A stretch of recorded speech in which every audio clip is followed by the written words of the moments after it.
Ignition sequence starts.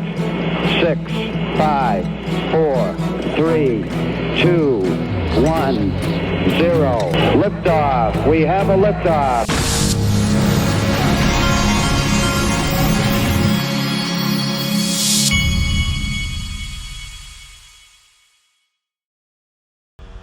Hey everybody, this is the Digital Asset Investor, and I had Nick Burafedo on this morning. Listen to this. I've got Nick Burafedo from Link2 on again to do another update leading into XRP Las Vegas. Hey Nick. Good morning, DA. Wait, before we get started, I have two questions. One is, have you checked your volumes? Now that you bring that up, I know that this irritates you. I know this irritates you to no end, but I just now I verified that the volumes are right. Okay, that's important to me, and I just want to know, are we making bacon? There's no bacon on right now, but I don't think I have any right now, but I did go to Chick-fil-A this morning because my 11-year-old demands it on Friday morning.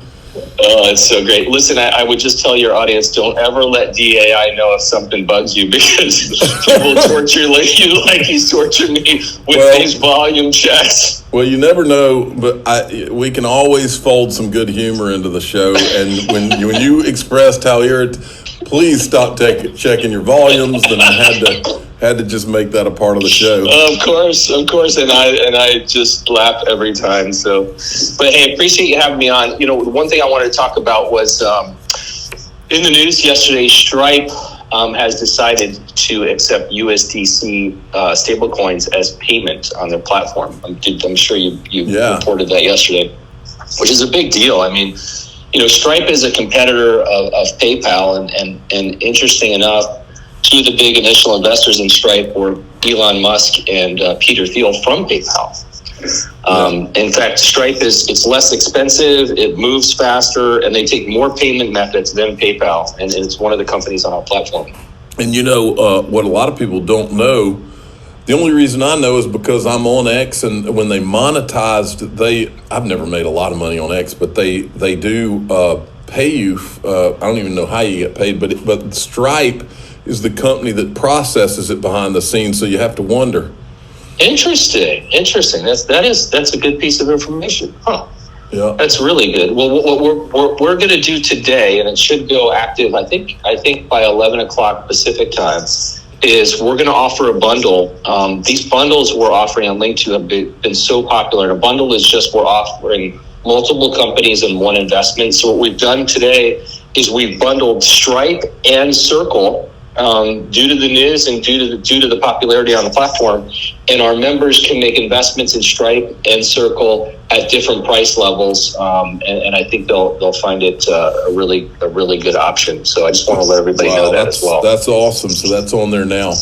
Yeah, it should be. If it's not, well, by the time you release this video, it definitely will be live. Yeah, for sure. Well, never underestimate how slow I am in getting a video ready. But also, XRP Las Vegas is in 6 days. So what do you guys have going on?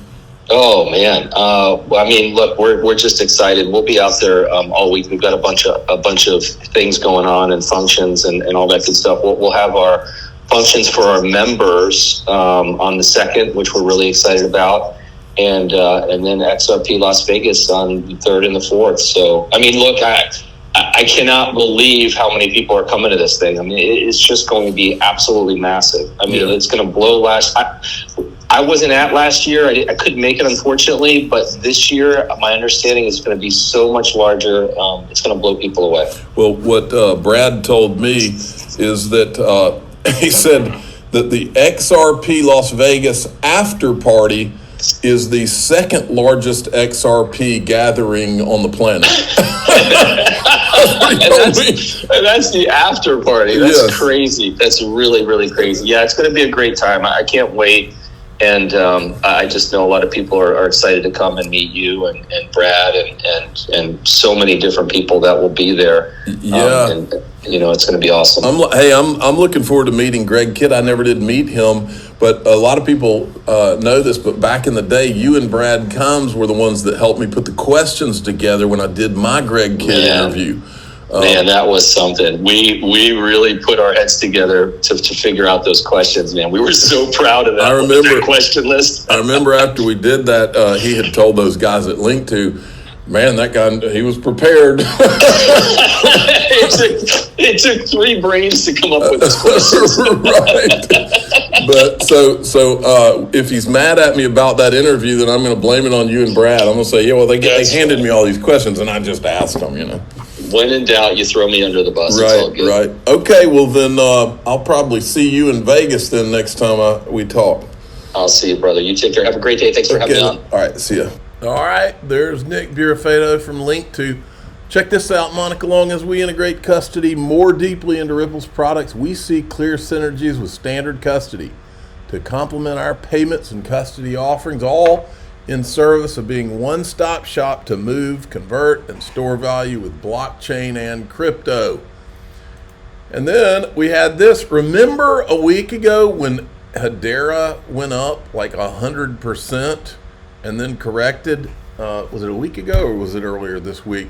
And then all of the Hedera hypesters and they started creating videos to hype that thing, and the price went up and all that.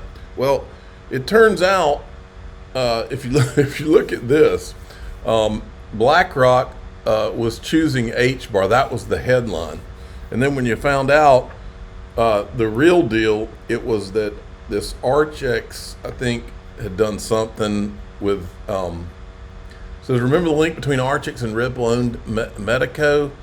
Here you have the Archex CEO predicting XRP trend. So anyway, the same company that was a part of that announcement, their CEO is the one that said this. 30 to 50 trillion, all on XRP, all trading on Archex. Here we go. Find my original projections, but the total market is 1.4 quadrillion, everything that's ever out there. And if you start looking across any of those asset classes, they're all starting to move on-chain already. And the ease with which we've seen people interested in money market funds, tokenized treasuries, and those types of instruments, the support for stable coins, when you're talking about replacing cash, when I see DTCC, Euroclear, Clearstream, it only takes one of them to flip onto natively digital, and that's trillions of assets on its own that move. So, tens of trillions, I think we could see.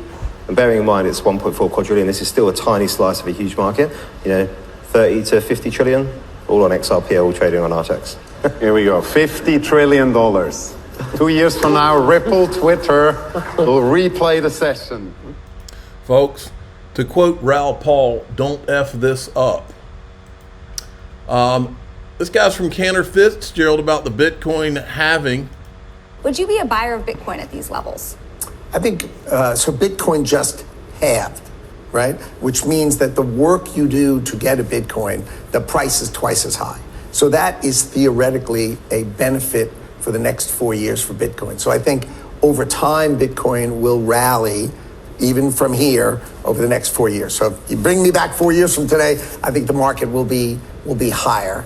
And I think these things, it has a place in the world, and it's not going away. So I think that's sort of the way to think about it. You've spoken about your optimism. Okay, then we have Bill Morgan. This is about the consensus lawsuit. This subpoena will capture the communications between Consensus and Coinbase concerning the merge and ongoing development of the Ethereum blockchain. This is the kind of discovery we need, folks. Is Coinbase has been up to their eyeballs in this from early on, and it's all the usual characters. Speaking of usual characters, here's Jake Travinsky, who had none of this passion when the SEC sued Ripple. He is very passionate about this whole Ethereum topic. It's really important to recognize that we're in the middle of an election year, and people are looking at the Biden administration as a whole very carefully to decide whether they want to support President Biden in his re-election campaign or whether they don't. And one thing they're looking at is the coherence of the administrative apparatus in the Biden administration. And for the SEC to deny the spot Ether ETF on the theory that Ether is an unregistered security would essentially be like declaring open civil war within the administration on the CFTC. There is no way fundamentally to square the SEC saying that Ether is an unregistered security with the CFTC saying it is a commodity, a non-security that justifies the rise of the futures market, which is a decision that they've made. And really importantly, Chair Benham at the CFTC has not backed down from his view that Ether is a commodity. Just recently, the CFTC in briefing in one of their enforcement actions once again said that Ether is a commodity. And so I don't think that Chair Gensler, even as aggressive as he is, wants to declare war on the CFTC and turn this sort of cold turf war into an open, hostile, hot war. All of a sudden, Jake Travinsky wants to be a fighter against the SEC. Wish we had him when we were uncovering ETHgate. He just wasn't around. We kicked and screamed. And we begged his boss too, Kristen Smith over at the Blockchain Association, who she also did a passionate thread about Ethereum and her support the second that this whole thing dropped, and we kicked, screamed, we couldn't get her to even acknowledge XRP during that time.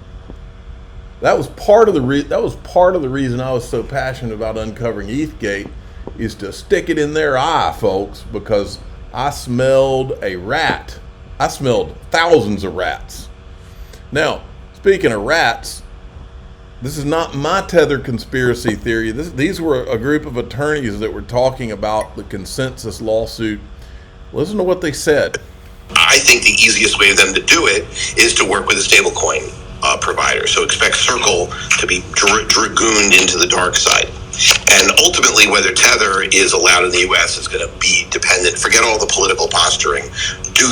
Are they willing to have that reporting work? That's my conspiracy theory. Because it all. If you look at Lemus Gillibrand, Tether would be immediately excluded for not having a banking license in the United States. I'm not saying that will pass, but yeah. No, but first of all, Cynthia Lummis, under no circumstances, is on the side of let's control everything. But she's been very clear about let's control fiat. I mean, terrorism stuff. I mean, she said it before. So, they're probably looking at it saying, well, we can't control Tether, so give up. But remember, in a negotiation, you don't go to your best and final first time. I mean, sometimes you do, but very, very rare. So don't expect it. I mean, it's the first salvo. Anyway, my conspiracy theory, for what it's worth, is that the end state that is wanted by the smarter people in the room, and I'm not talking about, I don't want to start defaming members of Congress, other than Elizabeth Warren, who she wants to have nothing to do with this, because she's one of those I want to control everything people. But I don't think that's a majority on either party. I mean, certainly not Republicans. Even in the Democrats, I don't think that's a majority. So I think that the line that they're going to go to is as soon as you exchange for fiat or fiat equivalent. At that point, and I think that we could live with that as an industry one way or another. That's, I think, where it's going to go. If it goes further than that, it's a disaster. And if it goes better than that, it's a huge win. Okay, now in DAIXRP.com, here's what we're going to talk about. The mystery of Poloniex, or we'll call it I'll come up with a name for it as I talk. Let me think here. So Truth Labs put this out after, as everything was coming out over the last couple of days.